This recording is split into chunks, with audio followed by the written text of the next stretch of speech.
उमेश एक सेठ के यहाँ ड्राइवरी की नौकरी कर रहा था और उसकी एक बेटी थी सोनम, जिसकी उम्र 14 वर्ष की थी। सोनम बचपन से ही देख नहीं पाती थी। सोनम की माँ की मृत्यु टीबी की बीमारी की वजह से हो गई थी। बहुत सारे लोगों ने उमेश को दूसरी शादी करने को कहा, लेकिन उसने किसी की नहीं सुनी, क्योंकि उसे लगता था सौतेली माँ आने के बाद सोनम को वो प्यार नहीं दे पाएगी जितना प्यार उसकी सगी माँ दे पाती। उमेश अपनी बेटी को माँ और पिता दोनों का प्यार देने का बहुत ही ज्यादा कोशिश किया करता था। एक दिन की बात है। पता है बेटी, तुम कैसी लग रही हो? हाँ, मुझे पता है, मैं बिल्कुल परी की जैसी दिख रही हूँ। हाँ बिल्कुल, लेकिन तुम्हें कैसे पता? क्योंकि आप तो मुझे बचपन से ही बोलते हैं कि तुम परी जैसी दिखती हो। पापा, काश मैं भी इस दुनिया को देख पाती कि ये दुनिया दिखती कैसी है। अपनी बेटी की बात सुनकर उमेश की आंखों से आंसू निकलने लगते हैं और वह रोने लगता है। उमेश हर रोज अपनी बेटी के लिए खाना बनाता और उसे तैयार करता। फिर वे अपने काम पर जाता। घर के काम करने में कभी उसे देर भी हो जाती, लेकिन उसके सेठ बहुत ही अच्छे व्यक्ति थे। वे उमेश की परेशानियों को समझते थे, इसलिए वे कभी भी उमेश को कुछ नहीं बोलते थे। क्रिसमस डे आने वाला था। उससे कुछ दिन पहले सेठ कुछ दिनों के लिए विदेश चले जाते हैं। इसी कारण उमेश सेठ के बड़े लड़के का गाड़ी चलाया करता था। एक दिन की बात है। उमेश अपनी ड्यूटी पर थोड़ा लेट पहुंचता है। मतलब तुम तो हद पार कर दी हो उमेश। तुम्हें मैंने पहले ही बता दिया था, आज मेरी जरूरी मीटिंग थी, जल्दी से आना, लेकिन तुम इतना लेट से आए हो। मुझे तो लगता है जैसे तुम मेरे यहाँ नहीं बल्कि मैं तुम्हारे यहाँ नौकरी करता हूँ। सॉरी सर, ऐसा है कि देखो, तुम अपनी मजबूरी मुझे मत सुनाओ। मैं तुम्हारे जैसे कामचोर को अच्छी तरीके से जानता हूँ। पगार तो पूरी चाहिए, लेकिन काम तो बिल्कुल नहीं करना है। सर ऐसी बातें नहीं है, सॉरी बोला ना मैं। देखो, तुम मुझसे बहस मत करो। मैं अपने पापा की तरह बिल्कुल सीधा साधा नहीं हूँ। मुझे तुम्हारे जैसे कामचोर लोगों की जरूरत नहीं है। तुम आज ही अपना हिसाब करो और कहीं और अपने लिए काम देखो। सर मुझसे गलती हो गई, मुझे माफ कर दीजिए। ऐसा मत कीजिए, मुझे नौकरी से मत निकालिए। तो क्या मैं तुम्हें मुफ्त की पगार देता रहूं? चलो निकलो यहाँ से। उमेश दूसरी नौकरी के लिए बहुत कोशिश करता है, लेकिन कोई भी नौकरी नहीं मिल पाती है। यह बात वे अपनी बेटी को बिल्कुल नहीं बताता है, लेकिन उसकी बेटी को ये अंदाजा हो गया था। एक तो क्रिसमस का समय नजदीक आ गया था और दूसरी तरफ बेचारे उमेश के घर के राशन धीरे धीरे खत्म होते जा रहे थे। एक दिन की बात है। पापा, आज तारीख कितनी है? आज तो 20 दिसंबर है। अरे वाह, इसका मतलब 5 दिनों के बाद क्रिसमस डे आने वाला है। हाँ बेटा, तुम्हें कुछ चाहिए क्या क्रिसमस पर? नहीं, मुझे कुछ नहीं चाहिए पापा। अरे बेटी, तुम ये कैसी बातें कर रही हो? तुम्हें ऐसे कैसे कुछ नहीं चाहिए? क्रिसमस डे तो साल में एक बार आते हैं ना।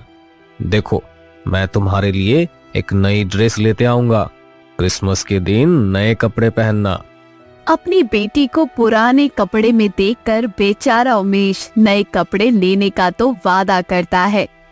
कपड़े लेने के लिए उमेश के पास पहले से कुछ पैसे थे, लेकिन जब वे मार्केट पहुंचता है, वहां पर बहुत ज्यादा भीड़ थी। इस भीड़ में बेचारा उमेश का कोई चोर जेब काट लेता है। बेचारा खाली हाथ अपने घर पर लौट जाता है। इस बार ऐसा लग रहा था कि वह अपनी बेटी को क्रिसमस डे पर कुछ नहीं दे पाएगा। यह सोचकर उसकी आंखों से आंसू निकल रहे थे और वह रोने लगता है। तभी उसके पास उसकी बेटी आती है। पापा, क्या आप रो रहे हैं? अरे नहीं बेटा, मैं भला क्यों रोऊं? पापा, आप मुझसे झूठ बोल रहे हैं। मैं देख नहीं सकती, लेकिन मैं सुन तो जरूर सकती हूँ ना। क्या बात है पापा, कोई परेशानी है? क्यों रो रहे हैं, मुझे बताइए ना। अरे बेटी, मैं तुम्हें बोला ना, मैं नहीं रो रहा हूँ। तुम्हें ऐसा क्यों लगता है? उमेश अपनी बेटी को अपनी बातों में उलझा देता है, लेकिन भविष्य की सोच के लिए वह काफी परेशान था। अगली सुबह नौकरी की तलाश फिर से वह शुरू करता है, लेकिन उसे कहीं भी उसे नौकरी नहीं मिल पा रही थी। बेचारा निराश होकर जब वह अपने घर लौट रहा था तो पूरे मार्केट में चहल पहल थी।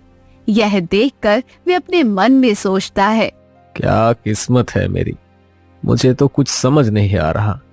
क्रिसमस पर मैं अपनी बेटी को एक गिफ्ट तक नहीं दे सकता। कल ही क्रिसमस है, मुझे तो कुछ समझ नहीं आ रहा। मैं अपनी बेटी के लिए कुछ भी नहीं ले सकता, इतने भी पैसे मेरे पास नहीं। उमेश यही सब बातें सोचते हुए एक दुकान के आगे से गुजर रहा था। तभी उसे एक सुंदर ड्रेस दिखाई देती है। बेचारा ड्रेस देखकर बहुत ज्यादा खुश हो जाता है, लेकिन वह ले नहीं सकता क्योंकि उसके पास पैसे नहीं थे और वह खाली हाथ अपने घर भी नहीं जाना चाहता था क्योंकि क्रिसमस भी था। लेकिन उसे कुछ समझ नहीं आ रहा था कि करे तो क्या करे। मार्केट से एक चोर चोर की आवाज आती है। तभी एक आदमी जिसकी हाथ में पर्स था वह दौड़ते हुए आता है और उमेश के पास पर्स गिराकर चला जाता। जब तक बेचारा उमेश को समझ पाता उससे पहले बहुत सारे लोग मार्केट में इकट्ठा हो जाते हैं। तभी एक व्यक्ति बोलता है, यही है, मारो इसे, मारो, यही है चोर। अरे तुम लोग इसे मारो नहीं, बल्कि पुलिस के हवाले कर दो। उमेश सभी लोगों को समझाना चाहता था कि वह चोर नहीं है, लेकिन उसकी कोई नहीं सुनता और लोग उसे बहुत ज्यादा मारते हैं और फिर उसे पुलिस के हवाले कर देते हैं। अरे सुनो, कब से हो तुम इस धंधे में और कौन कौन है तुम्हारे साथी? मुझे बताओ, नहीं तो तुम्हें बहुत ज्यादा मार लगेगा। सर, आप ये किस धंधे की बात कर रहे हैं? मैंने कहा ना आपको कि मैं चोर नहीं हूं। मुझे आप छोड़ दीजिए। मेरे घर में मेरी बेटी अकेली है, बेचारी अंधी है, वो तो देख भी नहीं सकती। मुझे आप घर जाने दीजिए ना प्लीज सर। ये झूठ बोलना बंद करो। चोरी करने से पहले तुम्हें ये सब बातें सोचना चाहिए ना। रुपयों से भरा पर्स लिए हुए तुम्हें लोगों ने रंगे हाथों पकड़ा है, फिर भी तुम झूठ बोल रहे हो। सर, कभी कभी आंखों का देखा हुआ सही नहीं होता। तुम मुझसे ये ज्ञान वाली बातें मत करो। तुम जैसे शातिर चोर को मैं अच्छी तरीके से जानता हूँ, और हाँ, तुम्हारा मुंह कैसे खुलवाना है मुझे अच्छी तरीके से पता है। फिर पुलिस ने बेचारे उमेश को बहुत ज्यादा मारा और इधर काफी ज्यादा रात हो रही थी। ज्यादा रात होने के कारण जब उमेश घर पर नहीं आया तब उसकी बेटी सोनम काफी ज्यादा परेशान होने लगी। न जाने पापा ने आज इतनी देरी क्यों कर दी, अभी तक घर नहीं आए। मुझे तो कुछ समझ नहीं आ रहा, पता नहीं क्या बात है। हे भगवान, सब ठीक रखिएगा। मुझे अपने पापा की बहुत चिंता हो रही है। बेचारी सोनम रात भर घर के मंदिर के सामने खड़ी होकर भगवान से अपने पिता को सही सलामत रहने की प्रार्थना करती रही। जैसे ही सुबह होती है तब भी उमेश घर नहीं लौटता है। अब तो बेचारी सोनम का रोते रोते बहुत बुरा हाल हो गया था और उसे कुछ समझ नहीं आ रहा था कि वह क्या करे। हे भगवान, आप भी हम गरीबों की नहीं सुनते। सब लोग तो कहते हैं कि भगवान से कुछ भी मांगो तो वे पूरा कर देते हैं। मैंने तो पूरे मन से आपसे प्रार्थना की, लेकिन मुझे तो आपका कोई जवाब नहीं मिला। भगवान, अगर आपको लगता है कि आपके बिना मैं अपने पापा को नहीं ढूंढ सकती तो ये आप गलत सोच रहे हैं।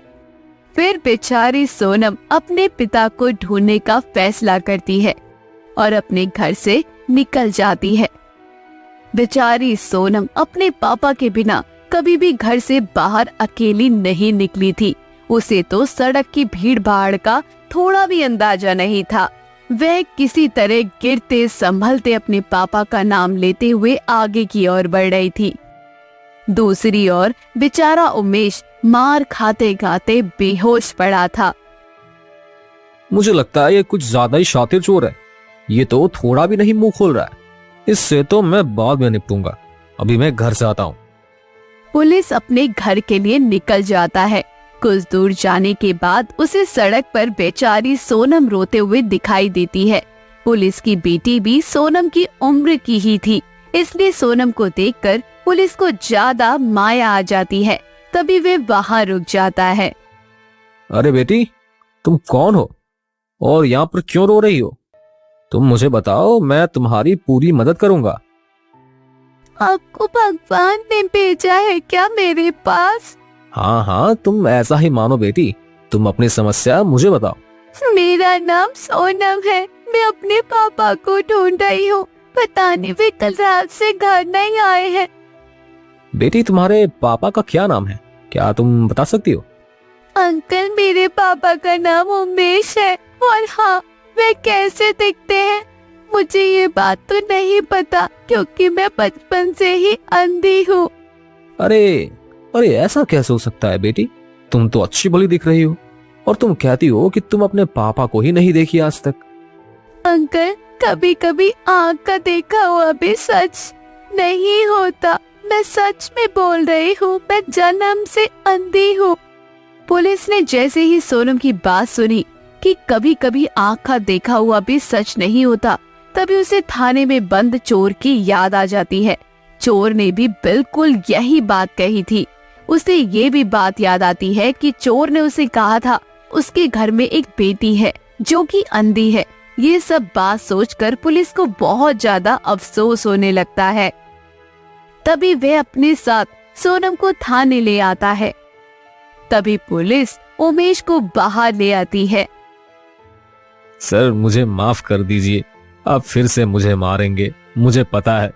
मुझे मत मारिए ना, मुझे मत मारिए ना।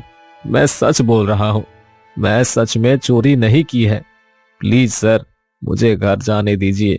मेरे घर पर मेरी बेटी इंतजार कर रही होगी। अरे नहीं नहीं, तुम मुझे माफ कर दो। मैं तुम्हें अब नहीं मारने वाला। मैं तो तुम्हारे लिए क्रिसमस का एक गिफ्ट लेकर आया हूँ। क्या तुम देखना चाहोगे? Christmas gift?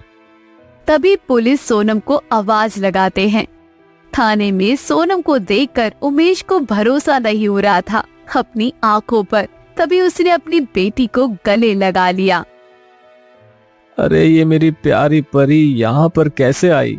पापा, पापा, मुझे ये अंकल यहाँ लेकर आए हैं। बेटी, हम तुम्हारे पापा को यहाँ गलती से लेकर आ गए। इसके लिए तुम मुझे माफ कर देना। I am sorry. शाम को सोनम के साथ उमेश चर्च में जाता है और जीसस को दिल से शुक्रिया करता है। उसके कुछ देर बाद ही पुलिस चर्च में आती है और उमेश से मिलती है और साथ ही उमेश को एक खुशखबरी देती है। देखो उमेश, हमारे पुलिस विभाग में एक ड्राइवर की नौकरी के लिए वैकेंसी निकली है। मैंने पहले ही तुम्हारा नाम की सिफारिश कर दिया है। बस तुम्हें ड्राइविंग टेस्ट में पास होना होगा। तुम पास कर जाओगे ना? हाँ हाँ, जरूर पास कर जाएंगे sir. Umesh driving test pass कर जाता है। अब तो वह पुलिस विभाग में ड्राइवर के पद पर काम करने लगता है। इस क्रिसमस पर उसे ऐसा गिफ्ट मिला कि वह अपनी पूरी जिंदगी भर नहीं भूल सकता।